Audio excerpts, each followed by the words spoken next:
Por enquanto, não abra a Bíblia. Eu vou contar um episódio da vida de Paulo, certamente você vai recordar. Depois de contar esse episódio, nós faremos a leitura bíblica. Paulo e Barnabé, a certa altura do ministério de ambos, tiveram uma briga muito feia. A briga foi por conta do jovem João Marcos.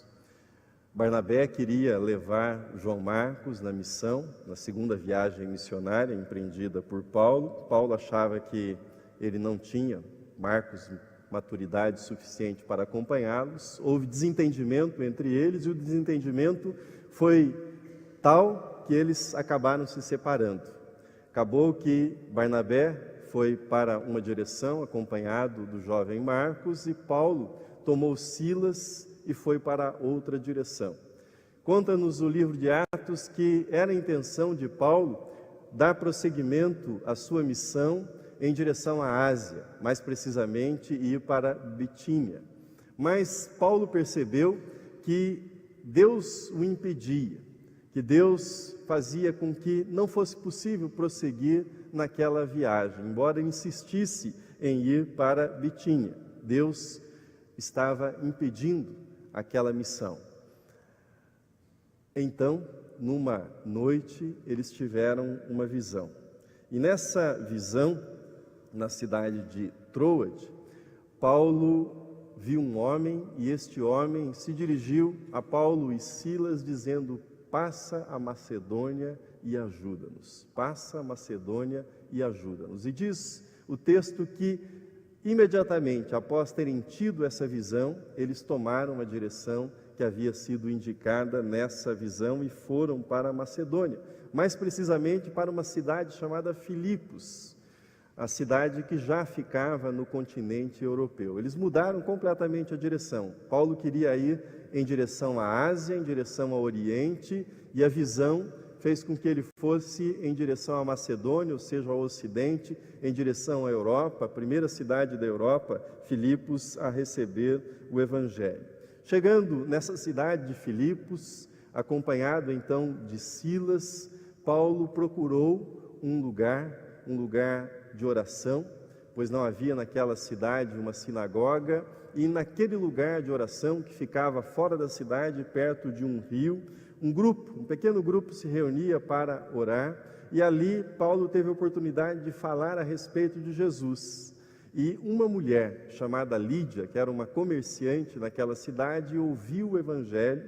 Diz a palavra de Deus que o coração dela se abriu, foi por Deus tocado, ela recebeu o Evangelho, e a alegria de Lídia era tal a sua alegria que ela insistiu em hospedar Paulo, Silas e Lucas, que provavelmente estava com eles a essa altura. Tal era a sua alegria.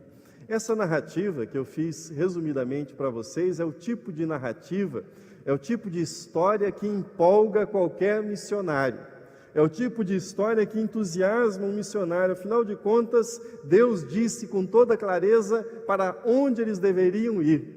Deus os guiou até um lugar onde eles puderam pregar a palavra de Deus, e em pregando a palavra de Deus, a palavra foi ouvida, foi atendida, houve uma conversão e ali se estabeleceu o núcleo de uma nova igreja. Seria fácil mandar um relatório animador daquele trabalho. Havia certeza que Deus estava realmente com eles. Agora eu quero que você abra a Bíblia e nós daremos continuidade a essa história no capítulo 16 de Atos, a partir do versículo 16. Você pode ficar assentado, eu farei a leitura, peço que você acompanhe com atenção. Na Bíblia que você tem à sua disposição, está na página 145 do Novo Testamento. Nós leremos a partir do versículo 16, eu farei a leitura. Acompanhe atentamente a continuidade dessa história da qual narrei a primeira parte para vocês. Forças que trabalham contra a justiça e a paz. Nesse texto que nós acabamos de ler, há três elementos, aparecem três forças que militam, que trabalham contra a justiça e a paz. Em primeiro lugar, no versículo 16, a sedução do lucro. uma jovem escravizada religiosamente e comercialmente, era explorada pelos seus senhores para que obtivessem o lucro. Esse é o retrato de uma das forças mais poderosas, uma das forças que tem desempenhado ao longo da história um grande poder contra o estabelecimento da justiça e da paz. A sede pelo lucro, o desejo pelo lucro, a sedução do dinheiro. O comércio e o lucro podem ser legítimos, e há comércio legítimo e há lucro legítimo. Entretanto, há um tipo de comércio que, na sua busca pelo lucro, escraviza e desumaniza as pessoas. É exatamente isso que está descrito aqui no livro de Atos, no trecho que nós lemos. O episódio da jovem adivinhadora mostra-nos que há um vínculo profundo entre a sedução, entre as formas ilegais de comércio e os poderes das trevas e os poderes demoníacos. Certamente essa experiência que o apóstolo Paulo teve na cidade de Filipos contribuiu para que ele escrevesse aos Efésios, desvendando, mostrando esse tipo de vínculo que há entre os poderes desse mundo e os poderes das trevas. Diz assim o apóstolo Paulo na carta aos Efésios: porque a nossa luta não é contra o sangue e a carne, e sim contra os principados e potestades, contra os dominadores deste mundo tenebroso, contra as forças espirituais do mal nas regiões celestes. Nós não enxergamos as redes de tráfico humano, nós não enxergamos as oficinas onde é praticado o trabalho escravo ou em situação análoga à escravidão. Nós não enxergamos os grandes esquemas que despejam no nosso país armas em grande quantidade. Nós não enxergamos as redes de tráfico de drogas que despejam na nossa cidade, no nosso país e no mundo grandes quantidades de drogas, mas esses poderes são poderes vivos, são poderes atuantes, são poderes com vínculos espirituais com as trevas, são poderes que não vemos, mas eles existem, estão vivos e estão atuantes no nosso país e no nosso planeta. Em nossa cidade, por todo o país, milhares de pessoas são imoladas a cada dia, a cada semana, no altar desse tipo de lucro, no altar desse tipo de comércio. Pensemos nas vítimas do tráfico, pensemos nas vítimas do trabalho escravo que existe na nossa cidade, em diversas cidades e regiões do nosso país, pensemos nas vítimas da violência com as armas que são despejadas dentro do nosso país. Esta é uma realidade e a sedução do lucro está por detrás dessa realidade.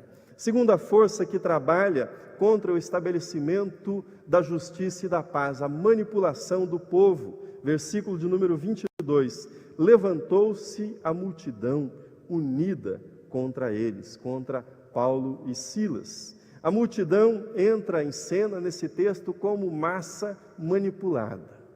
Chegam a uma acusação e começam a clamar contra aquelas pessoas que estão sendo acusadas. A multidão guia-se por sentimentos, por palavras de ordem, por imagens, por uma liderança que é capaz de manipular essa multidão e, ao mesmo tempo, a multidão projeta o seu desejo, o seu instinto de violência contra as pessoas que estão sendo acusadas e expostas. Será diferente em nossos dias? Será que isso mudou nos tempos atuais? Em essência, não. A diferença hoje é que nós temos a multidão virtual, à frente da televisão ou à frente de um computador, também igualmente sendo manipulada na sua opinião. O povo manipulado é uma força poderosa que trabalha contra o estabelecimento da justiça e da paz no nosso país ou em qualquer outro país. Terceiro elemento contra a justiça e a paz, a corrupção das autoridades. Veja o versículo de número 20. E os pretores, rasgando-lhes as vestes, mandaram açoitá-los com varas. E depois de lhes darem muitos açoites, os lançaram no cárcere. É revoltante quando aqueles que são responsáveis pela justiça tornam-se responsáveis institucionais pela prática não da justiça, mas da injustiça.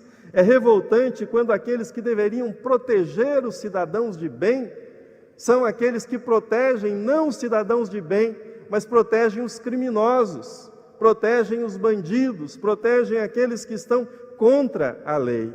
Conspira contra a justiça e a paz a corrupção das autoridades. Dos tempos bíblicos aos dias atuais, do mundo antigo ao mundo moderno, a justiça e a paz estiveram e estarão sempre ameaçadas. Quando aquelas pessoas que estão nas casas de leis, aquelas pessoas que estão nas casas de governo, que essas pessoas, ao invés de proteger aqueles que são cidadãos de bem, que praticam bem, estejam dispostos a acobertar criminosos e eles mesmos a praticarem crimes contra os cidadãos de bem. Contra a justiça e a paz, então, trabalham esses três elementos: o lucro, o comércio ilegal, a manipulação do povo e a corrupção das autoridades. No texto que nós lemos, nós temos a combinação dessas três forças atuando contra o bem-estar e contra o estabelecimento da justiça. Mas no texto que nós lemos, nós temos um novo poder que atua na direção do estabelecimento da justiça e da paz. Atua na direção do estabelecimento da justiça e da paz, não de fora para dentro, não de uma forma exterior ou pela força, apenas a força do braço, a força externa, mas é um poder que atua do coração para as ações, é um poder que atua transformando vidas e, consequentemente, transformando as estruturas que se utilizam dessa vida. É o poder do Evangelho. É o poder do Evangelho de Jesus Cristo que faz a sua aparição aqui no texto e mostra como esse Evangelho atua para estabelecer a justiça e a paz.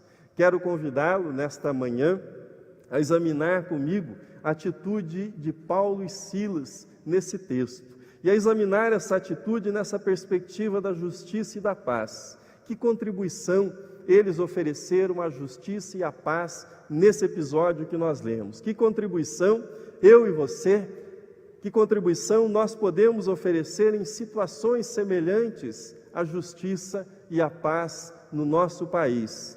Que princípios nós podemos extrair para a nossa vida, a fim de que possamos contribuir nós com a justiça e a paz no lugar onde nós estamos? Três coisas.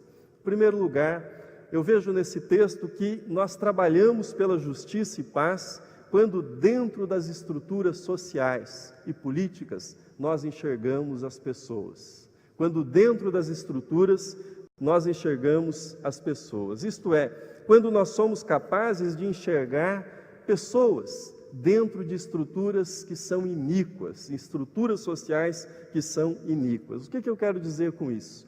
O carcereiro não era inimigo de Paulo, não era inimigo de Silas, não havia nada de pessoal entre eles, mas havia uma estrutura de poder que colocava aquele carcereiro numa situação em que ele era obrigado a maltratar aqueles que estavam debaixo da sua guarda. Não obstante terem sido maltratados por uma estrutura injusta, Paulo e Silas foram capazes de enxergar dentro daquela estrutura uma pessoa e impediram aquele carcereiro de cometer suicídio, porque ele sabia que responderia com a sua própria vida se os prisioneiros que estavam sob a sua guarda fugissem. Eles enxergaram o ser humano que estava dentro daquela estrutura, que era uma estrutura iníqua. Nós precisamos fugir da dicotomia paralisante. Qual é a dicotomia? Transformar pessoas ou transformar estruturas? Transformar as pessoas ou transformar as estruturas da sociedade? Fugimos disso quando nós entendemos que nós contribuímos para mudar as estruturas quando nós pregamos o Evangelho, que por sua vez muda a vida das pessoas. E nós contribuímos para mudar as pessoas quando nós também combatemos as estruturas que são injustas, que são iníquas e que destroem, que escravizam e desumanizam as pessoas. Essa relação foi percebida e foi dita com muita clareza pelo missionário Timóteo Carricker, que atua na nossa igreja. Ele assim escreveu, nós temos o texto na tela, ele diz: o pecado se manifesta não só na vida pessoal de indivíduos, como também nas próprias estruturas sociais nas quais todos vivem. Todavia, essa manifestação do pecado nas estruturas sociais sempre é nutrida pelo pecado na vida pessoal. Logo, se nós queremos uma sociedade com justiça e paz, o pecado precisa ser enfrentado, precisa ser combatido na esfera pessoal, na esfera íntima, na esfera particular e também na esfera pública, na esfera social, na esfera das estruturas que mantêm o pecado na vida das pessoas. Então, a primeira coisa, nós trabalhamos pela justiça e pela paz quando nós enxergamos as pessoas que estão dentro das estruturas injustas e tratamos essas pessoas à luz do Evangelho e não de uma forma também violenta ou agressiva. Segundo lugar, nós trabalhamos pela justiça e paz quando nós reivindicamos a nossa cidadania, a nossa condição de cidadãos. Houve um livramento maravilhoso, um terremoto naquela prisão. Em decorrência disso, ocorreram conversões, porém, Paulo não aceitou sair dali pelas portas dos fundos. Paulo poderia ter raciocinado, dizendo: bom, já fiz o que eu tinha que fazer aqui, vou dar o fora. Afinal de contas, Deus já cumpriu o seu propósito nessa prisão. Mas Paulo não agiu como se nada de errado tivesse acontecido. Ele exerceu a sua cidadania. Veja comigo novamente alguns versículos que lemos, e nesses versículos aparecem algumas expressões claras a respeito do exercício da cidadania. Dizem assim estes versículos: então o carcereiro comunicou a Paulo estas palavras: os pretores ordenaram que fossem expostos em liberdade. Agora, pois, saí e ide em paz. Vejam que eu grifei o ide em paz. Há um tipo de paz que é uma paz superficial, que é uma paz de conveniência, não é a paz do reino de Deus. E era essa paz que os pretores estavam propondo. Paulo, porém, lhes replicou: sem ter havido processo formal, como cidadão romano ele tinha direito a esse processo, sem ter havido processo formal contra nós, nos açoitaram publicamente e nos recolheram ao cárcere, sendo nós cidadãos romanos. Querem agora, às ocultas, lançar-nos fora? Não será assim, pelo contrário, venham eles e pessoalmente nos ponham em liberdade. Paulo estava consciente que a lei romana havia sido violada, que ele tinha direito a um processo formal, ele e Silas, que eram cidadãos romanos. Direitos foram violados e não era possível fazer de conta com que nada tinha ocorrido, nada de errado tinha ocorrido. Nós encontramos nessa atitude corajosa do apóstolo Paulo inspiração para o exercício do que nós chamamos de dimensão profética da vida cristã. Como cidadãos brasileiros, nós também temos direitos. Mas muitas vezes, como cristãos, nós confundimos os nossos direitos ou abrimos mão dos nossos direitos porque achamos que se nós formos bons cristãos, nós vamos abrir mão dos nossos direitos. Isso está errado. A cidadania é uma dimensão da vontade de Deus, daquilo que nós chamamos graça comum, e ela deve ser exercida com toda a coragem. Portanto, como cristão, não se sinta culpado ou não se sinta menos cristão quando você precisar usar os mecanismos legais para que os seus direitos sejam respeitados, para que os seus direitos sejam observados. Você está realizando a vontade de Deus nessa dimensão da vida coletiva, da vida social, e estará contribuindo para o estabelecimento da paz e da justiça.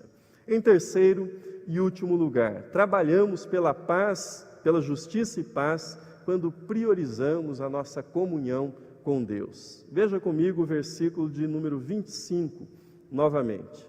Por volta da meia-noite, Paulo e Silas oravam e cantavam louvores a Deus, e os demais companheiros de prisão escutavam. Paulo foi para Macedônia, como eu contei para vocês no início, em obediência a uma visão, a um chamado que ele recebeu diretamente de Deus. Passa a Macedônia e ajuda-nos. Paulo obedeceu fielmente à vontade de Deus e isso não o poupou da injustiça e do sofrimento que são narrados no texto que nós acabamos de ler. Quem condenaria Paulo se Paulo ficasse amargurado com Deus? Se Paulo começasse a moda de Jonas a reclamar com Deus? Dentre as coisas que roubam a paz de um cristão, talvez a injustiça e a violência sejam as mais poderosas. Afinal de contas, injustiça, violência são coisas que nos revoltam. É doloroso ser tratado de um modo injusto. Paulo e Silas foram tratados de modo injusto.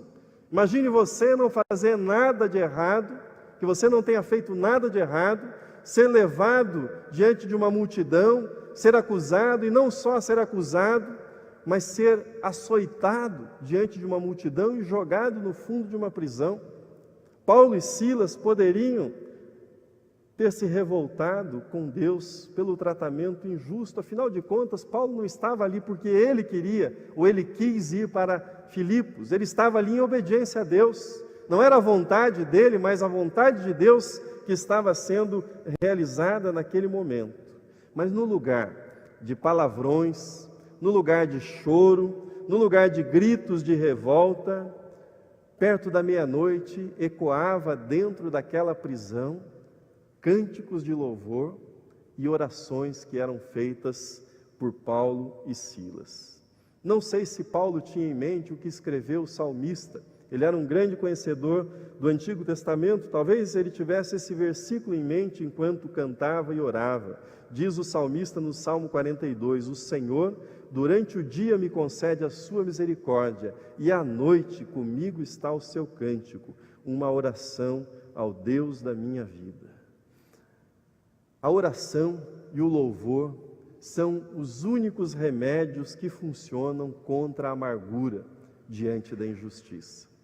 O que eu quero dizer para você com isto é o seguinte: somente um coração dominado pela graça de Deus terá condições e resistirá frente à injustiça. Todos que lutam contra a injustiça são, num momento ou outro, tentados pela amargura. E uma vez que a amargura se instala no coração do cristão, o passo seguinte é o cinismo, e o passo depois do cinismo é a indiferença. Por isso há muita gente que bem intencionada começou a lutar contra injustiças e hoje é completamente indiferente ou está completamente indiferente a tudo e a todos no mundo. Louvor e oração não abrem somente as portas de prisões no sentido literal, como ocorreu com Paulo e Silas. Louvor e oração abrem os corações para que escutem o Evangelho. Talvez ao final desse texto e dessa meditação você se pergunte, mas será que isso ocorre ainda hoje? Será que as pessoas abrem o coração para receber o Evangelho, como aquele carcereiro abriu o seu coração, ou como Lídia recebeu o Evangelho? Todos nós já ouvimos falar a respeito das Farc. Farc são forças revolucionárias, forças armadas revolucionárias da Colômbia. É um grupo de guerrilha que surgiu na década de 60, com o objetivo de realizar na Colômbia uma revolução como havia ocorrido em Cuba, e estabelecer um regime como o regime cubano. Entretanto, a ideologia perdeu a sua força na década de 80, na década de 90, e é fato bem conhecido que as Farc se aliaram ao narcotráfico, se tornaram um braço importantíssimo do narcotráfico, espalhando drogas pelo mundo todo. Felizmente, o presidente reeleito da Colômbia, Juan Manuel Santos, está conduzindo na Colômbia, com muita eficiência, um cessar-fogo, uma negociação que pode por fim a guerra mais antiga em vigor no mundo. A guerra mantida na Colômbia é a mais antiga no mundo atual. Mas além dos prejuízos políticos, financeiros, milhares de vidas ceifadas pela violência dos dois lados, as Farc provocaram um enorme prejuízo para as igrejas evangélicas na Colômbia. Estima-se que na Colômbia existam cerca de 5 milhões de cristãos evangélicos. Desses 5 milhões, aproximadamente 1 milhão de cristãos vivem em áreas que são áreas de conflito, onde há conflito ou áreas dominadas pelas Farc. E nessas áreas as igrejas vivem numa espécie de fogo duplo, ou seja, as Farc atuam contra as igrejas porque acham que as igrejas são representantes do imperialismo americano, por serem igrejas protestantes. Por outro lado, quando as igrejas ajudam os pobres, participam de algum tipo de ação solidária, as forças do governo, o exército, acaba combatendo as igrejas, acusando as igrejas de estarem aliadas às Farc. Então, a situação das igrejas é uma situação sob fogo cruzado, uma situação extremamente difícil. Muitas igrejas foram fechadas, muitos cristãos foram assassinados, mas Deus atua, e Deus tem atuado na vida de muitos cristãos que estão nessa zona de conflito. Quem conta isso é Ricardo Balestas. Esse irmão é um cristão da igreja menonita, ele trabalha em favor da paz nessas áreas de conflito. Na verdade, ele adquiriu uma propriedade rural numa área de conflito e começou um trabalho de pacificação, de reconciliação dentro desta área de conflito. E o seu trabalho foi reconhecido pela Anistia Internacional. Hoje a Anistia Internacional monitora o trabalho que ele realiza e faz uma campanha muito forte para que ele não seja agredido nem pelo governo e nem pelas forças revolucionárias da Colômbia. Mas Ricardo conta a história de um guerrilheiro que dirigiu-se para uma igreja com uma missão específica: arremessar uma granada dentro dessa igreja quando ali as pessoas estivessem reunidas no culto. Esse guerrilheiro aproximou-se da igreja e quando ele estava para arremessar a granada dentro da igreja, ele reconheceu o hino que estava sendo cantado. Era o hino que a sua avó cantava para ele quando ele era criança. Isso fez com que ele parasse. Tentou ainda retomar a sua ação, mas continuou ouvindo o hino e desistiu. Desistiu de jogar a granada contra aquela igreja.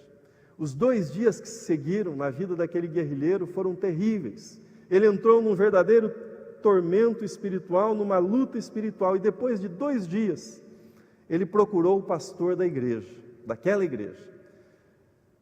Colocou uma arma no peito do pastor e disse: "Você pode me ajudar a me tornar um cristão?" O que você responderia? Imediatamente, né? É agora. Logo depois ele pediu para ser batizado.